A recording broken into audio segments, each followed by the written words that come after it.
بسم اللہ الرحمن الرحیم۔ السلام علیکم دوستو، دنیا بھر کی خبروں میں آج آپ سنیں گے، لیکن اس سے پہلے اگر ہو سکے تو لائک اور سبسکرائب کا بٹن ضرور دبا لیں، شکریہ۔ اردن کے ٹیلی ویژن نے اعلان کیا ہے کہ اردنی فرمانروا شاہ عبداللہ دوم نے امریکی وزیر خارجہ اینٹونی بلنکن اور جو بائیڈن کو غزہ جنگ پر جاری جارحیت کے تباہ کن نتائج سے خبردار کیا ہے۔ شاہ عبداللہ نے غزہ کی پٹی میں المناک انسانی بحران کو ختم کرنے کی ضرورت پر زور دیا اور اردن کی جانب سے مغربی کنارے اور غزہ کی پٹی میں فلسطینیوں کی جبری نقل مکانی کو مکمل طور پر مسترد کر دیا ہے۔ ان کا کہنا ہے کہ فلسطینی علاقوں سے فلسطینیوں کی جبری بے دخلی بین الاقوامی قوانین کی صریحاً خلاف ورزی ہے۔ اردن نے غزہ کی پٹی میں شہری آبادی کے تحفظ کے لیے ضروری اقدامات کرنے اور امداد کی آمد کو یقینی بنانے پر زور دیا۔ بنگلہ دیش میں عام انتخابات کے لیے حق رائے دہی کا سلسلہ پرتشدد جھڑپیں اور ہنگامہ آرائی کی نظر ہو گیا، جس میں حسینہ واجد کے اس بار بھی دوستوں وزیر اعظم بننے کے امکانات اب بھی روشن ہے، جبکہ اپوزیشن رہنماؤں کی اکثریت جیلوں میں قید ہے۔ بنگلہ دیش میں عام انتخابات کے لیے پولنگ میں حکومت پر دھاندلی، کریک ڈاؤن آپریشن اور انتخابات سے باہر رکھنے کے ہتھ کنڈے استعمال کرنے کا الزام لگاتے ہوئے سب سے بڑی اپوزیشن جماعت بنگلہ دیش نیشنل پارٹی یعنی BNP نے الیکشن کا بائیکاٹ کر دیا۔ بنگلہ دیش نیشنل پارٹی کی سربراہ سمیت سرکردہ رہنما کئی سالوں سے جیلوں میں قید ہے، جبکہ اپوزیشن جماعت نے یہ الزام بھی عائد کیا کہ حکومت ان کے امیدواروں اور مقامی رہنماؤں کو کارکنان سمیت گرفتار کر رہی ہے۔ چٹاگنگ میں پولیس اور اپوزیشن جماعت کے کارکنوں کے درمیان جھڑپوں کی اطلاعات ہیں۔ سڑکوں پر ٹائر نظر آتش کیے گئے اور پولیس پر پتھراؤ بھی کیا گیا۔ کئی علاقوں میں کرفیو کا سماع ہے، کئی اسکولوں اور پولنگ بوتھز کو جلا دیا گیا ہے۔ صبح 8 بجے سے شروع ہونے والی پولنگ کا عمل شام 4 بجے تک جاری رہا۔ دوستو، یاد رہے کہ شیخ حسینہ واجد بنگلہ دیش کے بانی مجیب الرحمان کی صاحبزادی ہے، جو فوجی بغاوت میں اہل خانہ سمیت مارے گئے تھے، اور صرف حسینہ واجد بچ گئی تھی اور بعد میں سیاست میں وہ متحرک ہو گئیں۔ شیخ حسینہ واجد 1996 سے 2001 تک اور 2009 سے تاحال وزیر اعظم ہے، اور جس دوران وہ وزیر اعظم رہیں، سابق وزیر اعظم خالدہ ضیاء اپوزیشن لیڈر رہیں، وہ اور اب جیل میں ہے۔ حسینہ واجد کے والد شیخ مجیب الرحمان کو فوجی بغاوت میں اہل خانہ کے ساتھ قتل کرنے والی باغیوں فوجیوں کی قیادت کرنے والے جنرل مشتاق احمد ملک کے صدر بن گئے تھے، جنہوں نے خالدہ ضیاء کے شوہر جنرل ضیاء الرحمان کو آرمی چیف بنا دیا تھا۔ تاہم 30 مئی 1981 کو چند فوجی افسران نے ضیاء الرحمان کو 6 باڈی گارڈ سمیت مار دیا تھا، جس کے بعد شیخ مجیب الرحمان کی زندہ بچ جانے والی اکلوتی اولاد حسینہ واجد بنگلہ دیش آئی اور ملک کی سیاست میں حصہ لینا شروع کر دیا۔ تب سے وہ اب تک بنگلہ دیش کی سیاست شیخ مجیب الرحمان کی بیٹی شیخ حسینہ واجد اور جنرل ضیاء الرحمان کی بیوہ ضیاء الرحمان کے گرد ساری سیاست گھوم رہی ہے۔ کبھی ایک وزیر اعظم ہوتی ہے تو دوسری اپوزیشن لیڈر، اور کبھی الٹ ہو جاتا ہے۔ غزہ پر اسرائیلی جنگ میں پیش رفت کے پس منظر میں خطے میں کشیدگی میں اضافے کے ساتھ فرانس نے کہا ہے کہ مشرق وسطیٰ کی صورتحال کو بھڑکانے کا خطرہ پہلے سے کہیں زیادہ ہے۔ ایران اور اس کے ایجنٹوں کو عدم استحکام پیدا کرنے کی سرگرمیوں کو روکنا چاہیے۔ یہ بیانات دوستو ایسے وقت میں سامنے آئے ہیں جب لبنان میں حزب اللہ اور اسرائیلی افواج کے درمیان سرحد پر اب بھی محاذ آرائی جاری ہے، اور ان میں اسرائیل کی جانب سے بیروت کے جنوبی نواحی علاقے میں حماس کے رہنما صالح العروری کو شہید کرنے کے بعد شدت آ گئی ہے۔ شام میں امریکی افواج اب بھی ایرانی حمایت یافتہ مسلح دھڑوں کی طرف سے حملوں کا نشانہ بن رہی ہے۔ جہاں تک یمن کا تعلق ہے، بحر احمر میں تجارتی جہازوں پر حوثیوں کے حملے جاری ہیں۔ امریکی دھمکیوں اور عالمی جہاز رانی کے لیے اس اہم سمندری راستے میں فوجی الرٹ کے باوجود حوثیوں کے حملے نہیں رک رہے۔ امریکہ کا کہنا ہے کہ اس میں کوئی شک نہیں ہے کہ ان تمام محاذوں کے پیچھے ایران کا ہاتھ ہے۔ بہت سے مبصرین کا خیال ہے کہ ایران ان ملیشیاؤں کی حمایت کرتا ہے۔ ایرانی آرمی میں اس کے کچھ رہنما ایسے تھے جنہوں نے کسی بھی علاقائی یا اسرائیل فلسطین تصادم میں ایران نواز ملیشیاؤں کو متحد کرنے کے اصول پر کام کیا ہے۔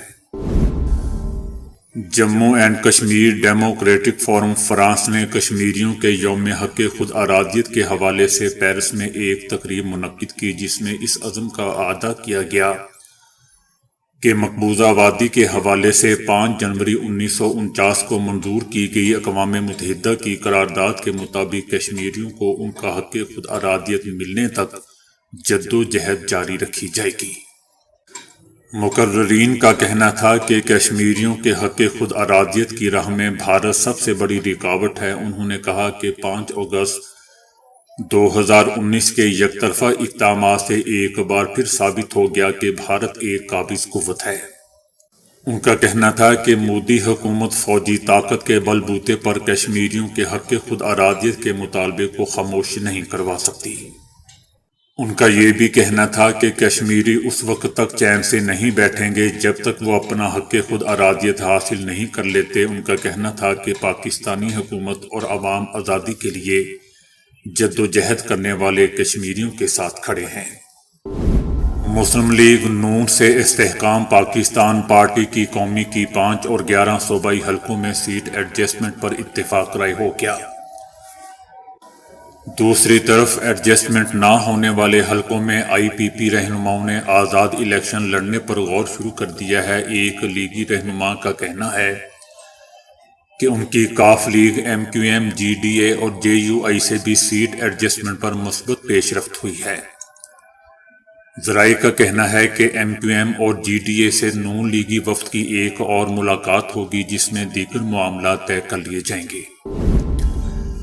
یمن کی مسلح افواج کے کمانڈر مہدی المشاد کا کہنا ہے کہ ہماری بحری فورس کے جوانوں کا خون امریکہ سے جنگ کی ابتدا ہے اور ہم اس جرم کا فوری حساب لیں گے۔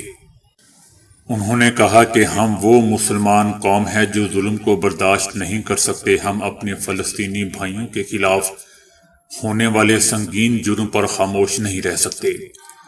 ہم نے امریکی اور صہیونی غنڈہ گردی کے سامنے اپنی پوزیشن کو واضح کر دیا ہے۔ 4 کروڑ یمنی مجاہد اپنی فورسز کے شانہ بشانہ کھڑے ہیں۔ اب ہم بھی اسرائیل جانے والے بحری جہازوں کو روکتے رہیں گے۔ ان کا کہنا تھا کہ ہم امریکہ کی جانب سے کسی بھی دراندازی کو روکنے کے لیے بالکل تیار ہیں۔ مہدی المشاد کا کہنا تھا کہ امریکہ امن کا ٹھیکیدار بنا پھرتا ہے، لیکن آج بین الاقوامی قوانین سے آنکھیں پھیرنے پر دنیا کے لوگوں کے سامنے رسوا ہو رہا ہے، اور یہ مسئلہ امریکہ کے ماتھے پر بدنما داغ کی مانند ہے۔ ہم امریکہ سے کہتے ہیں کہ ہماری بحریہ کو نشانہ بنانے پر ہمیں جرمانہ ادا کرے۔ یمنی افواج کا کہنا ہے کہ امریکہ ہمارے فوجیوں کو شہید کرنے کی ذمہ داری قبول کرے اور یاد رکھے کہ ہم فلسطین کی حمایت کے دینی اور اخلاقی فریضے سے پیچھے نہیں ہٹیں گے۔ یمنی فوج کا کہنا ہے کہ اسرائیل کی ملکیت اور اسرائیل جانے والے کسی بھی بحری جہاز کو باب المندب اور بحر احمر سے گزرنے کی اجازت نہیں دی جائے گی۔ بھارت کا کہنا ہے کہ 1948 میں مسئلہ کشمیر کو اقوام متحدہ کی سلامتی کونسل میں لے جانے کا فیصلہ ایک بنیادی غلطی تھی۔ دفعہ 370 کو منسوخ کر کے بھارت نے خطرے کی ایک کھڑکی بند کر دی جسے کھولنے کے لیے نئی دہلی نے کافی نادانی کی تھی۔ اس وقت بھارت کا اقوام متحدہ کی سلامتی کونسل کو ایک غیر جانبدار ثالث کے طور پر نظریہ تھا، جبکہ ان کے جیو پولیٹیکل ایجنڈے کے حامل ممالک نے نئی دہلی کے لیے کشمیر کو خطرناکی کے مسئلے کے طور پر استعمال کیا۔ 1970 کی دہائی تک یہ بہت واضح تھا کہ مسئلہ کشمیر کو اقوام متحدہ کی سلامتی کونسل میں لے جانا ایک بنیادی غلطی تھی، کیونکہ آپ اسے عدالت میں لے جا رہے ہیں جہاں ججز آپ کے خلاف کھڑے ہیں۔ یہ وہ مغربی ممالک تھے جو پاکستان کے تئیں تعصب رکھتے تھے۔ بھارت کا مزید کہنا ہے کہ دفعہ 370 کے نہ صرف ملک کے اندر بلکہ ملک کی خارجہ پالیسی پر بھی گہرے اثرات ہیں اور آخرکار اسے منسوخ کرنے میں بھارت کو کئی دہائیاں لگ گئیں۔ بھارت کا کہنا ہے کہ ہم نے آج کمزوری کی ایک کھڑکی بند کر دی ہے جسے ہم 1948 میں کھولنے کے لیے کافی کوشش کر رہے تھے۔ پاکستان بحریہ نے میری ٹائم سیکیورٹی کے حالیہ واقعات کے پیش نظر بحر عرب میں اپنے بحری جہاز تعینات کر دیے ہیں۔ پاک بحریہ بحر عرب میں مستقل موجودگی یقینی بنا رہی ہے تاکہ قومی اور بین الاقوامی سی لائنز آف کمیونیکیشنز کو کڑی نگرانی میں رکھا جا سکے۔ اس کے علاوہ وسیع سطح پر فضائی نگرانی بھی کی جا رہی ہے۔ پاکستان کی جانب سے بحرہ میں بحری جہاز تعینات کرنے سے پہلے بھارت نے بھی بحر احمر میں 3 جہاز تعینات کر دیے تھے۔ بھارت کی جانب سے یہ اقدام ایک ایسے موقع پر کیا گیا جب بحر عرب میں ایک تجارتی جہاز کو ہائی جیک کرنے کی کوشش کی گئی، لیکن بھارتی بحریہ نے کارروائی کر کے 21 افراد کو بازیاب کروا لیا تھا۔ بلاول بھٹو زرداری کا کہنا ہے کہ لاہور کسی کاروباری یا کھلاڑی کا نہیں ہے، صرف بھٹو کا ہے۔ ہمیں نہ تو کسی پٹواری کی ضرورت ہے نہ کسی اور کی، میں صرف عوام کا ساتھ چاہتا ہوں۔ وہ ہم سے پوچھتے ہیں کہ ہم یہاں لاہور میں کیوں آئے ہیں۔ وہ خود جنرل ضیاء کی وجہ سے لاہور پر مسلط ہوئے تھے۔ ہم اس شہر میں سیاست صرف PPP کے جیلوں کے لیے کر رہے ہیں۔ ان کا کہنا تھا کہ لاہور میں بڑے بڑے ہاسپٹل بنائیں گے تاکہ کسی کو علاج کے لیے باہر نہ جانا پڑے، کچی آبادیوں کو مالکانہ حقوق دیں گے، تقسیم اور نفرت کی سیاست کو ختم کریں گے، پنجاب کے ہر ضلع میں مفت علاج کے ادارے بنائیں گے، عوام کو گھروں کی فراہمی اولین ترجیح ہوگی، 300 یونٹ تک بجلی مفت دیں گے، تنخواہ ڈبل کر دیں گے۔ ان کا کہنا تھا کہ سندھ کی طرح پنجاب بھر میں صحت کی مفت سہولیات فراہم کریں گے تاکہ پھر کسی کو لندن جانے کی ضرورت یا بھاگنے کی ضرورت پیش نہ آئے۔ یہ ہمیں کہتے ہیں کہ ہم کیوں یہاں آئے، ہم پوچھتے ہیں کہ وہ کیوں آئے تھے۔ ان کا کہنا تھا کہ ہم ڈٹ کر مقابلہ کریں اور ان کو ان کے گھر میں گھس کر ماریں گے۔ امریکی وزیر خارجہ انٹونی بلنکن کے دورہ مشرق وسطیٰ پر حماس رہنما اسماعیل ہنیہ کا بیان دوستوں سامنے آیا ہے۔ اسماعیل ہنیہ کا کہنا ہے کہ بلنکن دورے میں اسرائیلی جارحیت ختم کروانے پر توجہ رکھیں۔ امید ہے کہ بلنکن نے پچھلے 3 مہینوں کے واقعات سے کچھ نہ کچھ سبق ضرور سیکھا ہوگا۔ ان کا کہنا تھا کہ بلنکن فلسطینیوں کی تمام سرزمین سے اسرائیلی قبضہ ختم کروائیں۔ ان کا کہنا تھا کہ اسرائیل کی امریکی حمایت غزہ کے لوگوں کے قتل عام کی وجہ بنی۔ امریکی حمایت پر اسرائیل نے غزہ میں جنگی جرائم کیے۔ اسماعیل ہنیہ کا مزید کہنا تھا کہ مشرق وسطیٰ کے رہنما بھی بلنکن سے ملاقات میں فلسطینی کاز پر توجہ رکھیں۔ غزہ میں جنگ 4تھے مہینے میں داخل ہو رہی ہے اور دوسری جانب غزہ کی پٹی سے فلسطینیوں کی جبری نقل مکانی کے حوالے سے دوستوں اسرائیلی وزراء کے موقف میں مزید سختی آ رہی ہے۔ اسرائیلی قومی سلامتی کے وزیر ایتمار بن گویر نے پٹی سے فلسطینیوں کی نقل مکانی کے مسئلے کو وقت کا مسئلہ قرار دیا ہے۔ ان کا کہنا تھا کہ غزہ سے رضاکارانہ نقل مکانی کی حوصلہ افزائی کرنے کی ضرورت ہے کیونکہ لاکھوں فلسطینی ایسا کرنا چاہتے ہیں۔ ان کا کہنا تھا کہ امریکہ ہمارا بہترین دوست ہے لیکن ہم سب سے بڑھ کر وہی کریں گے جو اسرائیل کی ریاست کے مفاد میں ہوگا۔ ہم چاہتے ہیں کہ غزہ کے اطراف کے اسرائیلی اپنے گھروں کو واپس آ جائیں اور حفاظت سے زندگی گزاریں اور اسرائیلی فوج کے سپاہیوں کی حفاظت کریں۔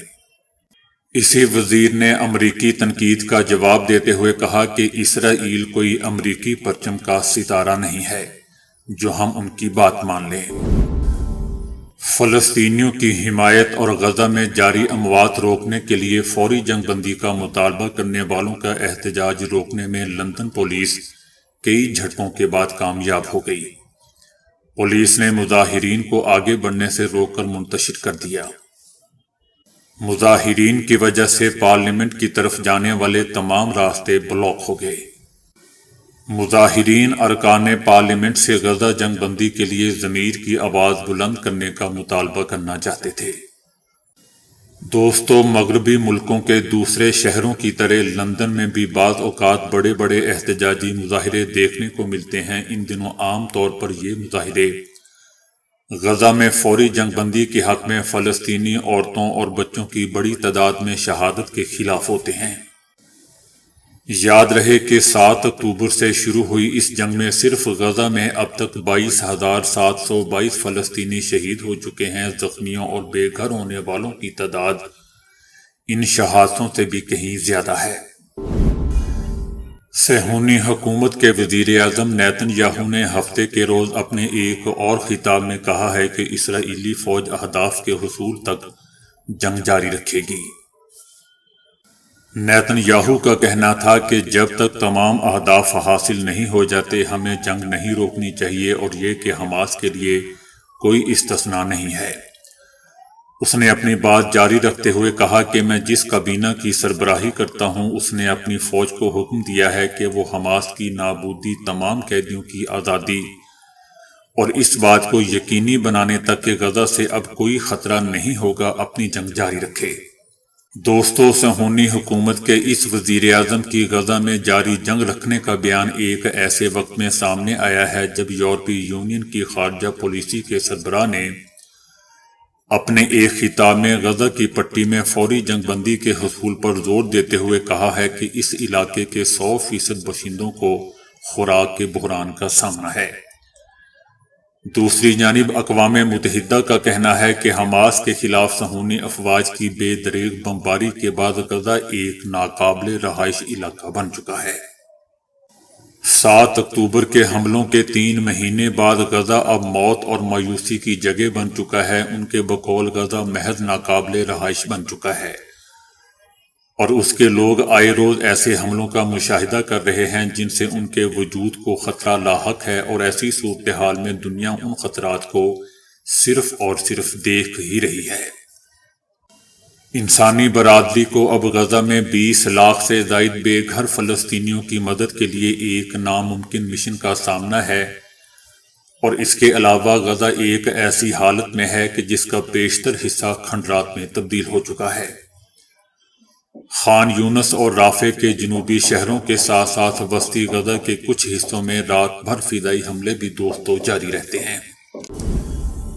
اقوام متحدہ نے اپنی رپورٹ میں کہا ہے کہ پاکستان میں 17 کروڑ 30 لاکھ افراد مٹی دھول کے طوفان کی وجہ سے درمیانے اور اعلیٰ درجے کی ناقص فضائی معیار سے دوچار ہیں۔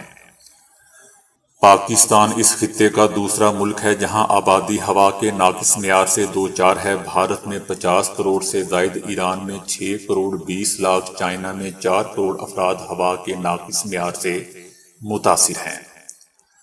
تناسب کے لحاظ سے ترکمانستان، پاکستان، ازبکستان اور ایران کی پوری آبادی کا 80% سے زیادہ مٹی اور دھول کے طوفانوں کی وجہ سے درمیانے اور اعلیٰ درجے کے ہوا کے ناقص معیار سے دوچار ہیں۔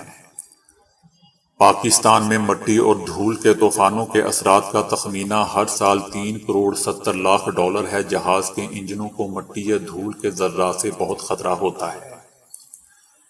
کھیتوں کے بڑے علاقے ترکمانستان فصلوں کے رقبے کا 71%، پاکستان 49% اور ازبکستان 44% میں دھول جمع ہونے سے متاثر ہوتے ہیں۔ ہمالیہ، ہندوکش رینج اور تبتی سطح پر بہت زیادہ دھول جمع ہوتی ہے جو ایشیا میں 1 ارب 30 کروڑ لوگوں کو میٹھا پانی مہیا کرتا ہے۔ اگرچہ ماحول دوست پلاسٹک بنانے کے کئی طریقے زیر غور ہیں، لیکن محض لکڑی کے برادے سے ایسا بائیو پلاسٹک بنایا گیا ہے جو 3 ماہ کے اندر گھل کر ختم ہو جاتا ہے، اور عام پلاسٹک کی طرح ہزاروں برس تک ماحول میں موجود نہیں رہتا۔ پلاسٹک اس وقت ماحول، انسانی صحت اور جنگلی حیات کے لیے اولین دشمنوں میں شامل ہے۔ ان کے باریک باریک ٹکڑے اب ہمارے جسم میں پہنچ رہے ہیں، سمندروں اور دریاؤں کو یہ آلودہ کر کے جنگلی حیات کو ہلاک کر رہے ہیں اور صاف مٹی کو آلودہ بنا رہے ہیں۔ اسی لیے پوری دنیا میں کئی تجربہ گاہیں ماحول دوست پلاسٹک پر کام کر رہی ہیں، جس میں جزوی کامیابی ملی ہے۔ اس سے قبل انڈے کے خول، پودوں اور بعض دیگر اجزاء سے بائیو پلاسٹک بنائے گئے ہیں، لیکن تجارتی پیمانے پر ان کی تیاری کی منزل ابھی بہت دور ہے۔ یہ پلاسٹک مضبوط بھی ہیں اور لچکدار بھی۔ جب اسے مٹی میں دفنایا گیا تو 2 ہفتے بعد چٹکنے لگا اور 3 ماہ بعد مکمل طور پر غائب ہو گیا۔ لکڑی کے چورے سے بنایا یہ نیا سبز پلاسٹک بہت اچھا ثابت ہو سکتا ہے۔ دوسری جانب اسے بنانے کا طریقہ بہت ہی سادہ اور کم خرچ بھی ہے۔ دلچسپ بات یہ ہے کہ گلنے کے عمل کے دوران ایک لمحہ ایسا بھی آتا ہے جب پلاسٹک مائع بننے لگتا ہے اور دوبارہ شروعات کی طرح گاڑھے محلول میں ڈھل جاتا ہے۔ اس لمحے اسے دوبارہ صاف کر کے پلاسٹک میں بدلا جا سکتا ہے۔ اس طرح ایک جانب یہ حیاتیاتی طور پر تلف ہوتا ہے اور دوسری طرف ری سائیکل بھی کیا جا سکتا ہے۔ تو دوستو، ابھی کے لیے اتنا ہی۔ ویڈیو کو لائک اور شیئر کرنے کا بہت بہت شکریہ۔